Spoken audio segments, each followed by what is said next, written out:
Alright, a new problem. Remove dubs. Write code to remove duplicates from an unsorted linked list. How would you solve this problem if a temporary buffer is not allowed? So first of all, let's think of what a linked list is. A linked list is basically a kind of data structure that is is created with a lot of nodes, and these nodes are like regular variables, and each of them holds a data. Like for example, this is x, this is y, this is z, this is w, and also holds a pointer which points to the next node. So the pointer belongs to the node before it, and the last node points to nothing, which in programming terms means points to null. And the first node also is pointed by nothing. So now this is what we call a linked list. To be more specific, we call this a singly linked list.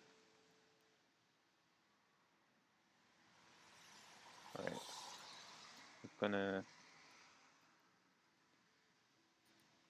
will try to not use capital letters. So this is a singly linked list, and these are, okay, I'm gonna make it obvious that it's not a pointer. This is a node, and this is a pointer, right? And we have something else. We have another kind of linked lists, which is called doubly linked list. And they basically also hold a pointer to the previous nodes. Like each node has a pointer to the next node and a pointer to the previous node, as well as the data that it's inside of it. So that's the only difference basically. And the first one obviously again points to null if it's a doubly linked list. So this is the linked list data structure. So these are all related to linked lists. Now the problem is asking us to write a code to remove duplicates from a linked list. So now let's suppose that we have a linked list which is like this. We have A, we have B, we have, and it says that the linked list is unsorted. So I'm gonna say again A, and then I don't know, C, right? So these could be anything. It is not sorted, and the last one obviously points to null, but we won't draw it. So how are we going to see whether we have a duplicate value? So first thing that comes to mind, let's also add another node here. So first thing that comes to mind is that we probably can see this value, store it somewhere. Like for example, let's say this is our pointer, like the pointer that we are iterating with, and we are currently seeing this variable. So we're like a blind person, and we are like trying to, like, say for example, let's think that we are a blind person and these are different rooms in a hallway, and like you are trying to walk through the hallway and open each room to find a specific room. So you basically come over here and then open the room and see what's inside it. Or rather, let's say this is a dark hallway and you want to find a specific room. So whenever you open a door to a room, there is light inside it, and you can see what's inside that room. So we are currently seeing inside this room, this node, and we will store its value somewhere. Like let's say, for example, I don't know, we can call it stored node. And then we will iterate through our linked list. Like we will come to the next node. So inside our stored node is f, right? So this has the value of f. And then we will come to the next node, and this is a. And f is not equal to a, so it's not a duplicate. So we will go to the next node. Again, we will compare the values. B is not equal to f, so we will go to the next node. A is not equal to f, we will go to the next node. And C is not equal to f, yeah. And since this is not a doubly linked list, we don't know what room was before this room that we are currently in. So we would basically have to start all over again. We can't go back. This is a one-way street, kind of. This is like a one-way street. So we will start over, and we will store another node inside our stored node, and we will do basically all the same things. So we went through the first node, we are not storing that, and we are going to this time start from the second node. But still we are traversing through the first node to get to the second node. So we have to do this move. Now we are at the second node, and again, stored node is A, and we will go to the next node now. We will compare B with A, it's not equal. We will go to the next node. We will now compare A to A, which is equal. So we found a match. And then, so this came from here and this is from there. And then we will basically just detect this as a duplicate value. So what we would want to do at this point is to remove this node from our linked list. But how are we going to do that? So the way to do this, to remove a node from a linked list, is to basically skip through it. Like basically, like ask the previous node to not point to this node, instead point to the next node, which this node is pointing to. So basically we want to get the value of this pointer and store it here instead of the current value that it has. So, and we will get rid of this node. But this is a concept, but it will get complicated. How are we going to remove this node? How are we going to update the pointer for its previous node to remove this node if we are at this node? Because if we are at this node, then there's no way that we can uh, have access to the previous node and then update its pointer. So how are we going to do this? And also, you saw that this method of basically traversing through the linked list like this, we will first go do one traversal, and then do the second traversal, and then do the third traversal, Basically, we would have to come here. So this is not like the length is being reduced.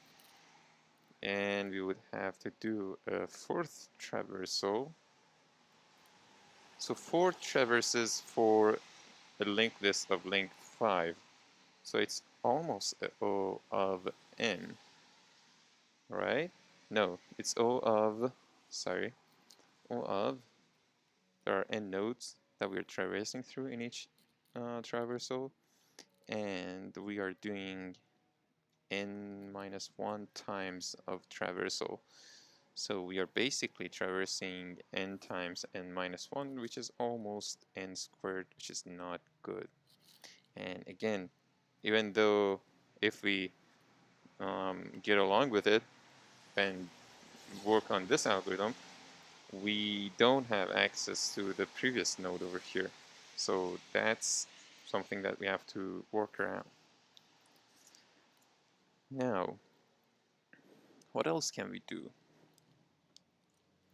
Let's think about this for a moment. The other thing that we can do is to have 2 pointers. Let's create that exact same linked list again. So this was our linked list. The other thing that we can do to solve this problem is to basically have 2 pointers. So first we would point to this node, and this is our first pointer. And our second pointer would point to the node after it, so here. And it will check the values. If they are equal, it would detect that they are equal. So at this point, they're not. So we'll skip to the next pointer. So now we're at this node. Still, the values are not equal. Then we are at this node, the runner pointer, basically. This is the current pointer. So current pointer, or the current,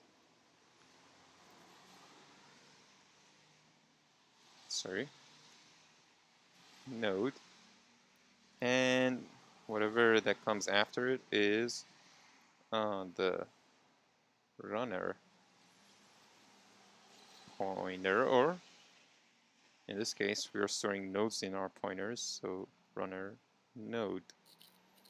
And so this is not equal to the current node, this is not equal to the current node, this is not equal to the current node, so it will exit out of that. Now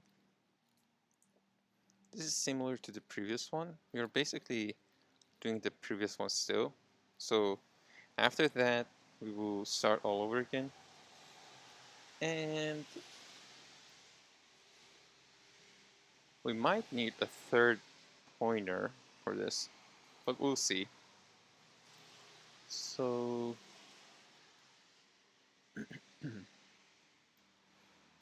the current node is now at this position. Now the next node is this. Is this equal to this? No. Is this equal to this? This is our runner. Is this equal to this? Yes. So we found an equal node.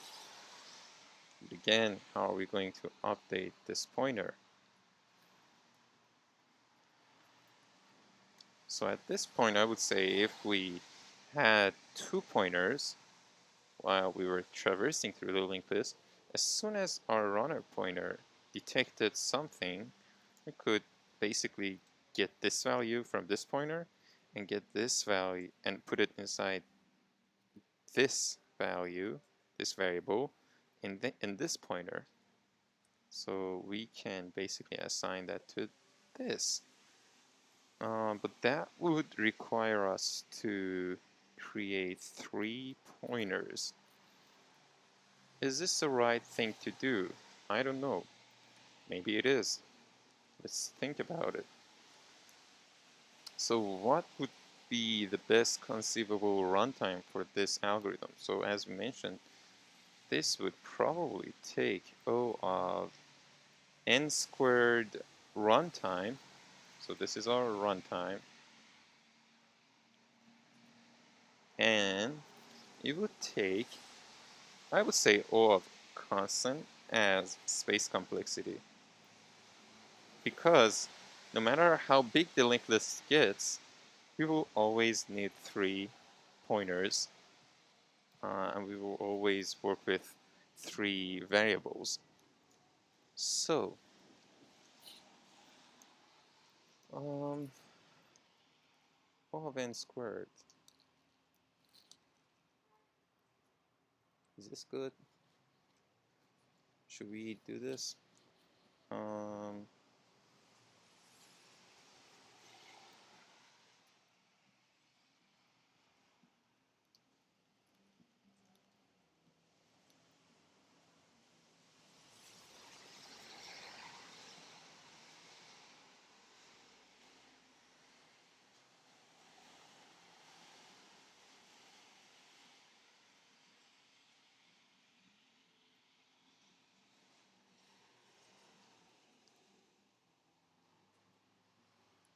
um,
can we use a hash table for this?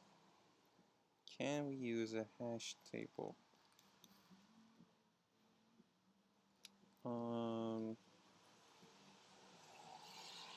so if you don't remember, hash tables are like arrays. They have buckets inside of them. So they have buckets, right? And then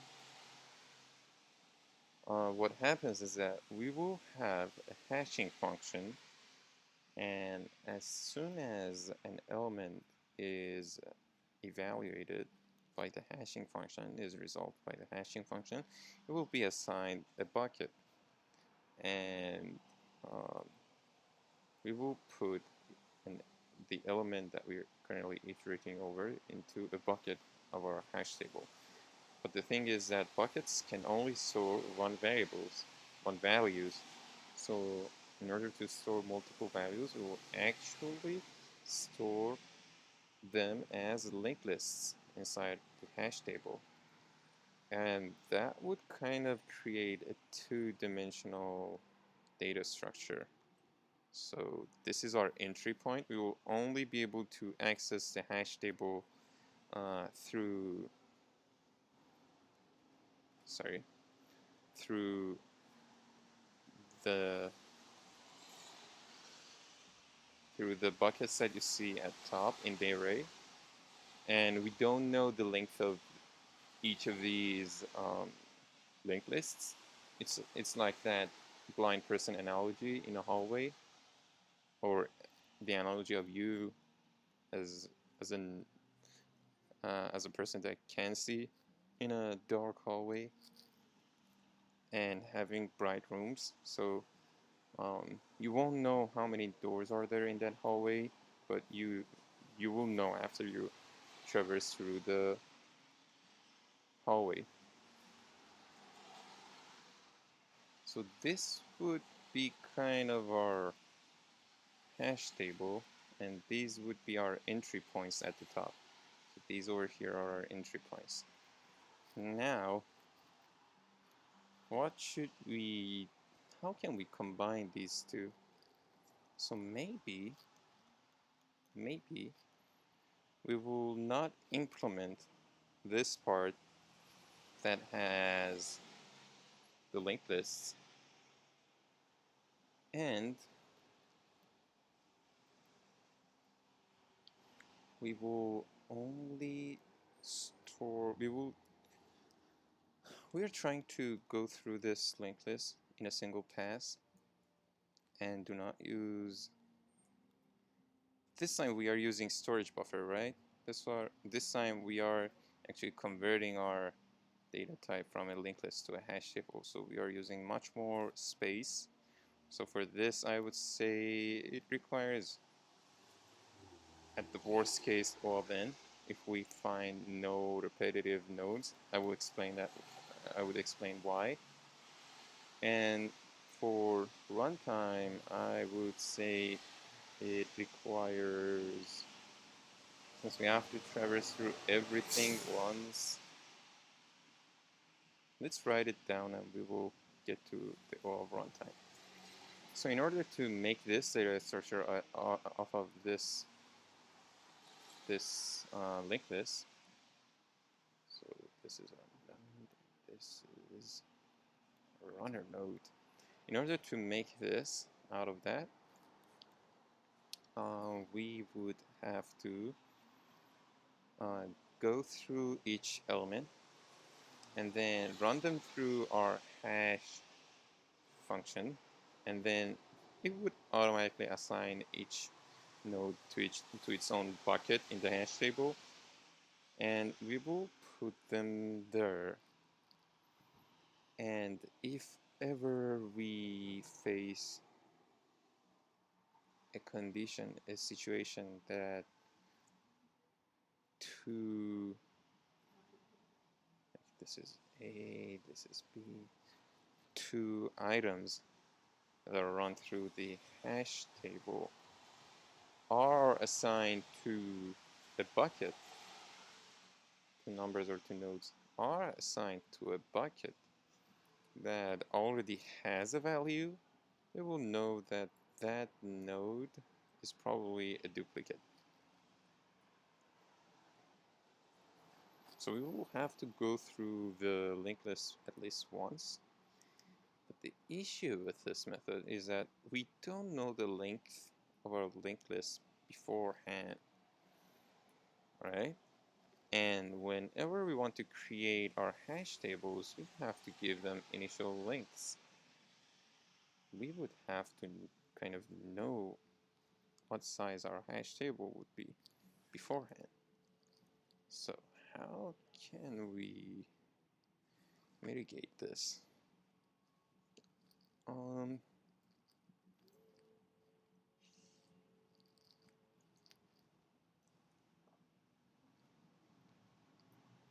Could hash table be good at all for a problem?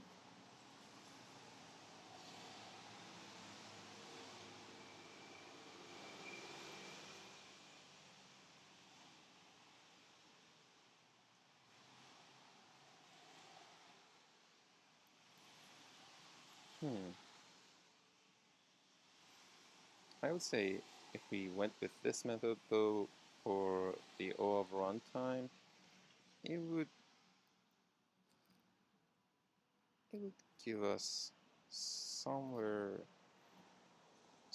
around O of n with a space complexity of n. I don't know about you, but I think this one is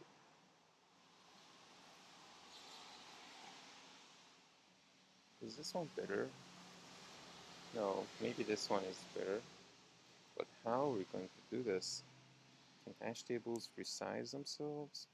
So what are the key problems that we have with hash tables?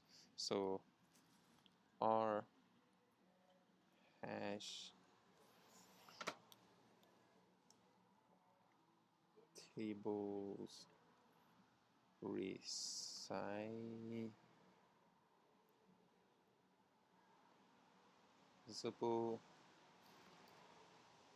Are they? And the second one is that what?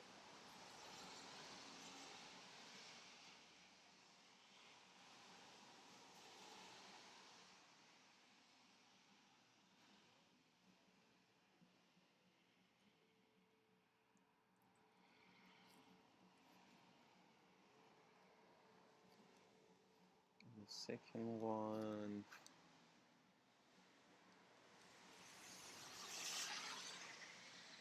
I think that's it, right? If we can do that, and I don't see any problems with hash tables, with using hash tables. You can easily, by putting them inside, by putting each item inside a hash table, detect whether it's a duplicate or not. And we don't have to run through everything. Like we don't have to run through everything with this as the current node, or then this as the current node and go through everything else, and then this as the current node and go through everything else. We don't basically have to have put our two hands on two items and then like try to read them. We basically would trust hash table, and we will basically trust hash table and trust that it will do its work. All right, so I think we are going to use hash tables. Yeah, yeah, space. Yeah, why not? And whenever we find a duplicate, actually, so this is, if this is our n, this is our n, then n dot next itself is actually this pointer over here, which addresses this object, this node. So this is actually this. And if we append another dot next to it, it would mean this. So the pointer for this node, which points to this. So I would say, yeah. Yeah. So just keep this in mind. And let's now search for whether hash tables are resizable.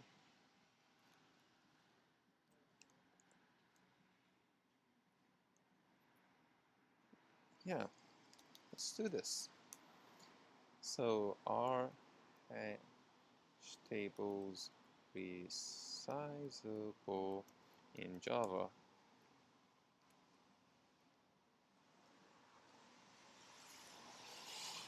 Hash tables dynamic resizing.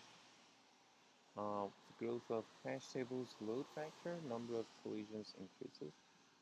With please decrease overall tables performance, it is bearable for hash tables with chaining, but open addressing due to solution to resize table, which is open.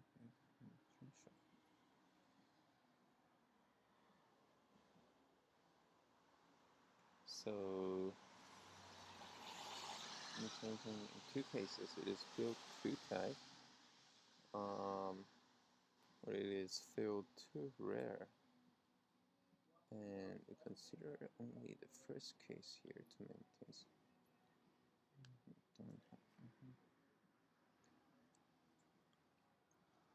So this is the Java implementation, and if we want to do that, we are basically creating our own hash table class, right? We are basically doing that.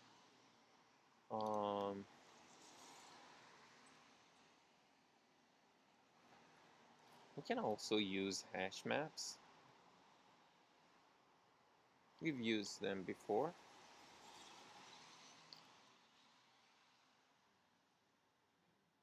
Yeah, why not? Maybe using hash maps is easier. I don't know. You'll see. Now, let's dive into the code and we will figure it out. We will figure it out. All right. So we'll have this. And then here's our code editor. This is our main class. These are all from the previous section, so I'm going to comment all of them. Now, I'm going to make some space at the top. So I'd call our methods at the top. And here's our file structure. And I've made a class, a custom class called LinkedListNode, and it's like this. So let me walk you through this class, and then we will use this for our problems regarding linked lists. So basically, a linked list is, the definition of linked list is recursive, meaning that like you can basically, let me show it this way. You can basically have the linked list like this, and however you make a section out of it, like if you look at this part, this is its own linked list. If you look at this part, this is its own linked list. If you look at this part, its own linked list. If you look at the whole thing, it's its own linked list. And basically, you cannot see these elements beforehand unless it's given to you, unless someone somewhere knows their value and like their address in the memory, and they are given to you. So you don't know where they are. The only way to find these nodes is to have the first node. So if no one gave you the address of this node, you wouldn't know that this whole thing even exists and existed in your memory.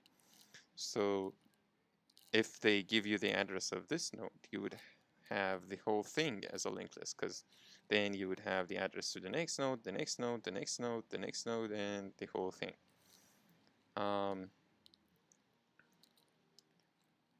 Now, if they gave you the address of, like, for example, this node instead, you would have no idea that these nodes existed, and only this part of the linked list would be your new linked list to work with. So we will basically use this idea that a linked list is a recursive type of data structure and is consisted of nodes, which each node for a single linked list or even a double linked list has a value, a next pointer, and a previous pointer. All right, so we have this, and so this is our class. It's called linked list node. The reason we are defining a node instead of a linked list, again, is that these are recursive data types, data structures. So yeah, this basically means a linked list. Because if you have the address of the first node, then you have the address of the whole linked list. And that basically means you have a whole linked list by having only a node. Now, what are some fields that are in this linked list? So currently we are making all of the fields in this class public so that we can troubleshoot if we face any problems and see the values of them. So this is our data. This is basically what's inside of a linked list. And this is our next pointer, previous pointer, and last. So for the sake of simplicity, again, we are storing something as last, and it's of type linked list node, which is the type of the class itself. So yeah, for the sake of simplicity, we are creating that as well. But basically, if this was a single linked list, we would have only these two to work with. So now, what are the methods of this class? Those were the fields. Now let's look at the methods. So this is our constructor, and in Java, constructors are named after your uh, class. So basically, constructors. Yeah, this is a constructor. Basically, it doesn't return anything, so that's why we don't like it. It basically returns something. It basically returns a linked list node class instance. So that's why we are we yeah, that's why we haven't defined any types before it. So you can think of this being a compressed version of the type and the name of the method. And in Java, you can have multiple methods with the same name, so long as the number of their arguments or parameters in this case are different. So for now, we are passing 3 parameters to this constructor method, and these are the data, which is an integer type, our next node, and our previous node.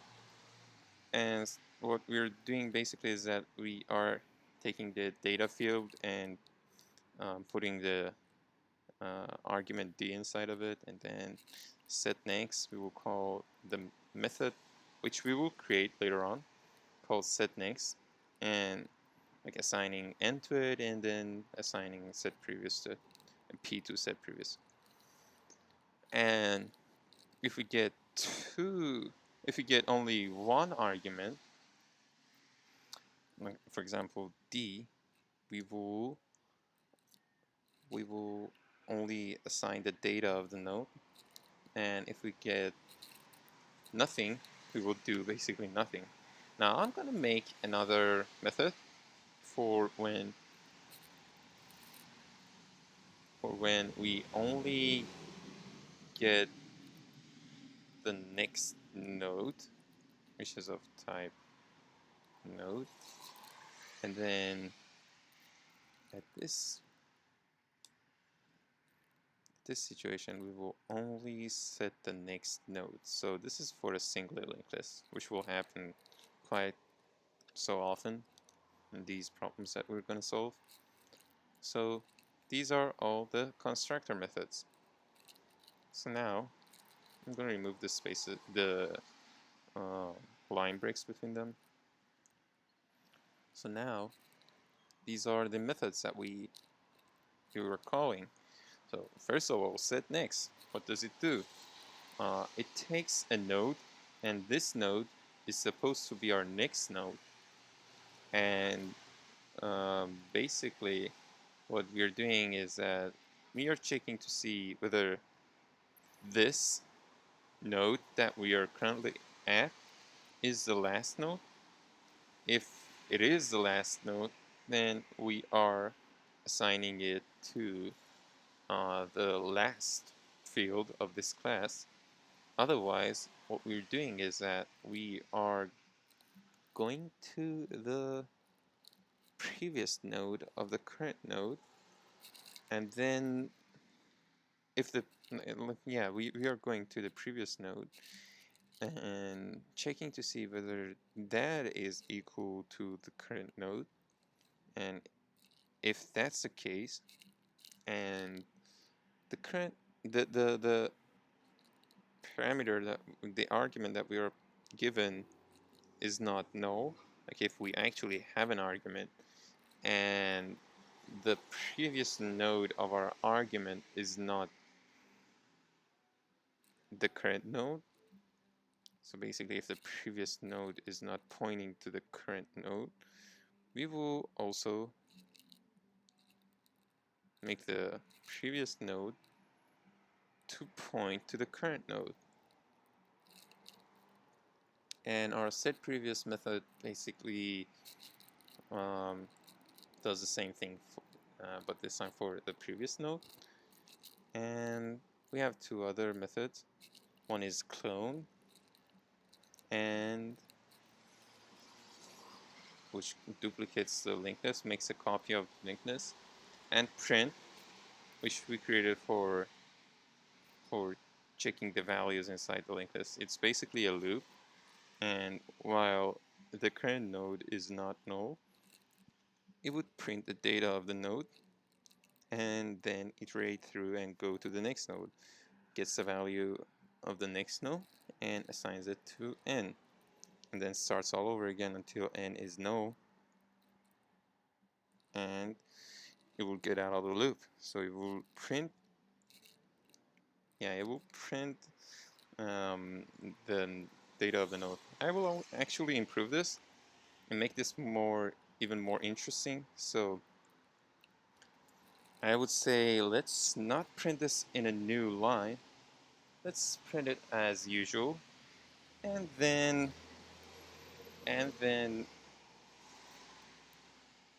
if n.next was truthy, so if it was truthy, then print something else, and that would be space, an arrow, and a space, right? So if that was true, right? How are we going to check for whether it's truthy? Right,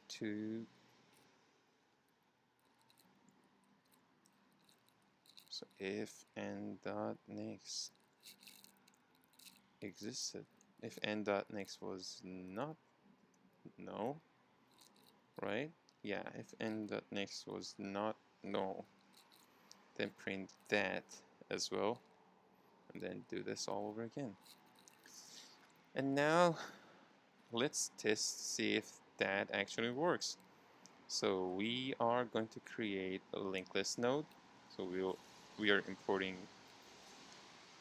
its class up top, and we are calling it, let's say, like node 1, and then let's assign it a value of maybe 2. Oh, sorry, new linked list node which has a value of 2.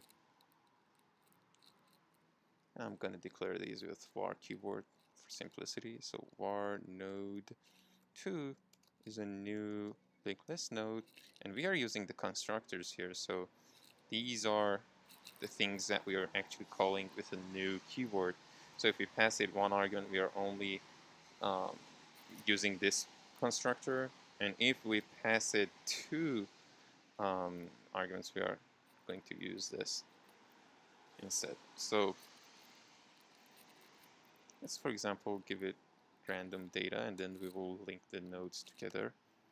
So our node 3 is new linked list node of 8, and our node 4 is new linked list node of, say, 3, and then our node 5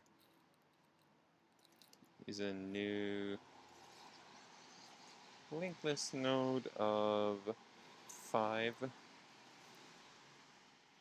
and then var node 6 is a new linked list node of, let's say 6, or node 7 is a new linked list node of, how about 5 again? 7 is enough. So we have 7 nodes, and how are we going to link them together? So remember, in our constructor, we actually have something to link to the next node. So all we have to do is that to say the next node for node 1 would be node 2, right? Oh, and we have to define these in reverse order so that they are all defined when we want to do this. Yeah, let's do that. Why not? 4, 5, 6, and 7. So node 2, node 3, node 5. Sorry, what am I doing? Node 4, node 5. Oh god. Node 6 and node 7. Awesome. And node 1 is the node that if we don't access it by its address, then it's lost in memory. So now let's try that method that we had, the print method, and see how this linked list will be printed in our console. So linked list node dot print, and we can access that method because it's a static method, and you can basically access static methods from outside the linked list. So let's just do that. We can just say node 1, and we'll save it and run it. And we are getting this. So why aren't we, oh sorry, this is print line still. So if we rerun this code, yeah, this is how our linked list looks. So this is a good progress so far. So we have this class, as we mentioned. So we have this class over here. You can create this class for yourself as well. And we will start working on the problem in the next video. Thanks very much for watching. If you liked it, please give it a thumbs up. Thank you.